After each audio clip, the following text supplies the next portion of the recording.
એક ગામ હતું, એમાં કરશન કાકા રહેતા હતા.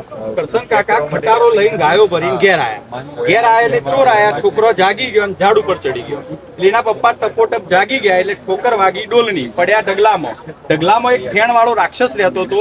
એનો એવો શ્રાપ હતો, માથામાં વાગે તો જ મરે. એટલે કરશન કાકાએ તલવારથી કાપી નાખ્યો તોય જીવતો જ. એમના પાછળ પડ્યો એટલે કરશન કાકા ચડી ગયા થોબલા ઉપરથી. એમના છોકરો જે ચડે તે દડા મારવા માંડ્યા. એટલે માથામાં વાગ્યું એટલે પેલો રાક્ષસ મરી ગયો.